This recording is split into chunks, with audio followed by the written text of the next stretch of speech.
AP liquor స్కామ్లో భాగంగా నాకు తెలిసి సిట్ అడ్డంగా దొరికిపోయిందని చాలామంది మాట్లాడుతున్నారు.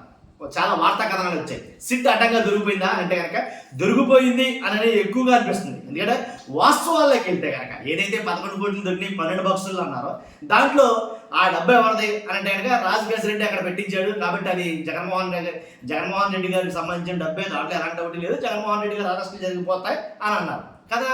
కానీ దీంట్లో కొన్ని ట్విస్ట్లు అయితే జరిగినాయి, భారీ ట్విస్ట్లు అన్నారు.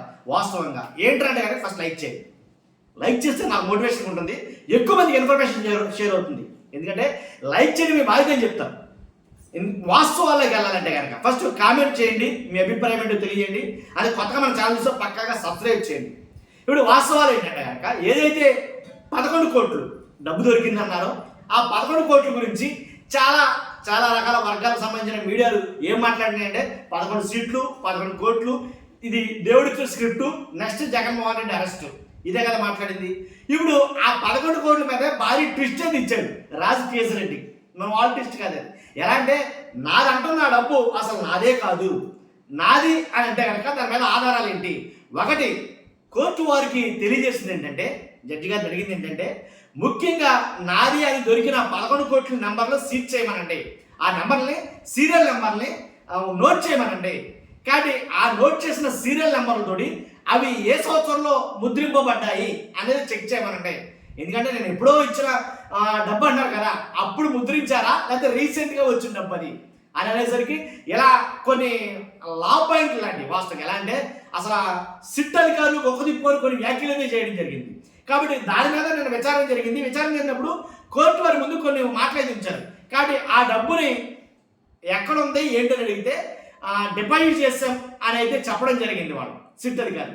అదేంటిది కోర్టుకి చెప్పా పెట్టకుండా డిపాజిట్ చేయడం ఏంటి ఒక ప్రశ్న. రెండోది ఇంకోటి ఏంటంటే డిపాజిట్ చేసేసామని అన్నారు కదా అని రాజకేశ్వర రెడ్డి వాళ్ళ అడ్వకేట్ ఏం మాట్లాడాడంటే ఓకే అండి డిపాజిట్ చేసేసారంటున్నారు కదా, డిపాజిట్ చేస్తే ఆ డిపాజిట్ చేసిన ఫామ్ ఏదైతే ఉందో కౌంటర్ ఫామ్ అది మాత్రం చూపించమండి కోర్టు వారికి అంటే వెంటనే జడ్జి గారు అడిగారంట ఏమని, ఆ స్లిప్ అంటే చూపించండి, కౌంటర్ ఫామ్ అంటే చూపించండి అంటే కనుక అవసరమైతే వాట్సాప్లో పెట్టినా పర్లేదు ఒక 5 నిమిషాలు అంటే కనుక లేదు ఇప్పుడే తెచ్చేస్తాను ఒక అరగంట వెళ్ళిన ఆ అధికారి వెళ్ళిక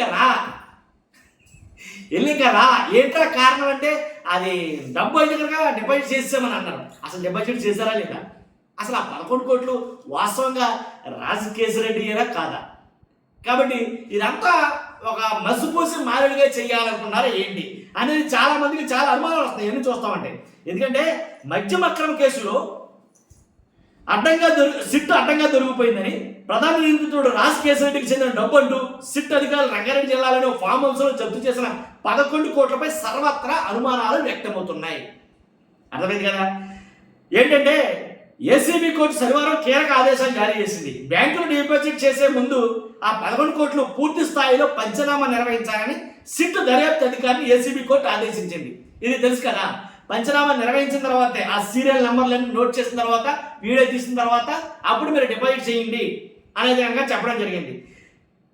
ప్రతి నోటుపై ఉన్న సీరియల్ నెంబర్ను రికార్డ్ చేయాలని స్పష్టం చేసింది. ఒకవేళ డబ్బులు సిట్ ఎప్పటికే డిపాజిట్ చేసి ఉంటే ఆ మొత్తాన్ని ఇతర కరెన్సీ నోట్లతో కలవకుండా వేరుగా ఉంచాలని state bank of India Machavaram బ్రాంచ్కి అయితే కనుక కోర్టు తెలియజేసింది, ఉత్తర్వులు జారీ చేసింది. కాబట్టి ఆ నోట్లను తదుపరి ఉత్తర్వులు జారీ చేసేంత వరకు ఆ నోట్లను వేరేగానే ఉంచాలని తేల్చి చెప్పింది. ఆ మేరకు ఏసీబీ కోర్టు న్యాయాధికారి పి భాస్కర్రావు ఉత్తర్వులు జారీ చేశారు.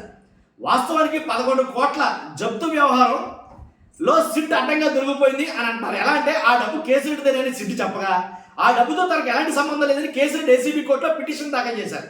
అంతేకాక 2024 ఎన్నికలకు ముందే 11 కోట్లను దాచిపెట్టినట్టు సిట్ చెబుతుందని, ఆ కరెన్సీ నోట్లు ఏ సంవత్సరం వారు నిగ్గు తేలాలంటూ Reserve Bank of India RBI రికార్డులను పరిశీలించాలని ఆయన కోర్టును కోరారు. ఇక్కడ గొంతులో వెనక్కే పడ్డట్టు అయింది సిట్కి. ఎలా అంటే ఇప్పుడు ఆయన కోర్టుతో 11 కోట్ల కరెన్సీ నోట్లపై ఉన్న సీరియల్ నెంబర్లు రికార్డ్ చేసేందుకు ఓ అడ్వకేట్ కమిషనర్ నియమించాలని కోర్టు రాజకేశ్వర రెడ్డి తాజాగా ఏసీబీ కోర్టులో పిటిషన్ దాఖలు చేశారు. దీనిపై కోర్టు శనివారం విచారణ జరిపింది. కేసిరెడ్డి తరపు న్యాయవాది సెట్టిపల్లి దుష్యంత్ రెడ్డి వాదనలు వినిపిస్తూ ఆ కరెన్సీ నోట్లపై ఉన్న సీరియల్ నెంబర్లు వీడియోగ్రఫీ చేసి దాని ఫుటేజ్ని కోర్టు ముందు ఉంచేలా చర్యలు ఆదేశించాలని కోరారు. తనకున్న సమాచారం మేరకు 11 కోట్లను సిట్ ఇప్పటి వరకు బ్యాంకులో జమ చేయలేదని ఆయన ఎక్కువగా అడగడం జరిగింది. రాజకేశ్వరరెడ్డి తరపు న్యాయవాది ఎట్టి పరిస్థితుల్లో సిట్టు బ్యాంకులో జమ చేయలేదు, నాకు ఎందుకో అనుమానంగా ఉంది అని ఆయన మాట్లాడడంతో అప్పుడు ఒకవేళ జమ చేసామని వాళ్ళు ఆయన ఆ అధికారి అంటే అయితే జమ చేశారన్నారు కదా, ఆ కౌంటర్ ఫామ్ తీసుకురామని చెప్పేసి అనడం జరిగింది. దీంతో డిపాజిట్ చేశారా లేదా అన్న విషయాన్ని నిర్ధారించుకునేందుకు కోర్టు సిట్టు దర్యాప్తు అధికారి ఐఓను పిలిచింది. కోర్టు ముందు హాజరైన దర్యాప్తు అధికారి తాము 11 కోట్లను బ్యాంకులో డిపాజిట్ చేశామని చెప్పారు. ఈ సమయంలో దుష్యంత్ జోక్యం చేసుకుంటూ సిట్టును నమ్మలేమని, ఒకవేళ 11 కోట్లు డిపాజిట్ చేసి ఉంటే కనుక డిపాజిట్ సంబంధించిన బ్యాంకు స్లిప్పును చూపించాలి, ఆదేశాలు ఇవ్వాలని కోరారు. బ్యాంకు స్లిప్పును 5 నిమిషాల్లో వాట్సాప్ ద్వారా తెప్పించుకోవచ్చు అన్నారు. డిపాజిట్ చేసిన డబ్బును వేరుగా ఉంచాలా, బ్యాంకును ఆదేశించాలని కోరారు. దీంతో దర్యాప్తు అధికారి అర్ధగంటలో డిపాజిట్ స్లిప్పును తీసుకొస్తానని వెళ్ళారు.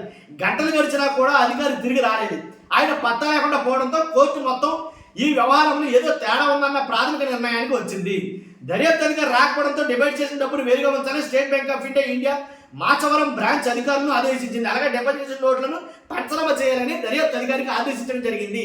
ఆ ఇల్లు అధికారి ఏమయ్యాడో తెలియదు, ఇంకా రాలేదు. కాకపోతే మాత్రం డబ్బు అయితే కనుక బ్యాంకులో డిపాజిట్ చేస్తామని చెప్పారు. అసలు బ్యాంకులో డిపాజిట్ చేస్తారో లేదో ఇంకా వివరాలు తెలియదు. దీని మీద చాలా రకాలుగా అయితే అనుమానాలు వస్తాయి. కాబట్టి వచ్చిన ప్రతిదీ కూడా జరుగుతున్న ప్రతిదీ కూడాను ఏంటంటే ఏదో పట్టు వదలని బట్టి విక్రమార్కుల్లోని కథలలాగా ఉన్నాయి. ఇవన్నీ చూస్తున్న మీరు అందరూ ఫస్ట్ లైక్ చేయండి, మీ అభిప్రాయాన్ని కామెంట్ రూపంలో తెలియజేయండి. Thank you very much.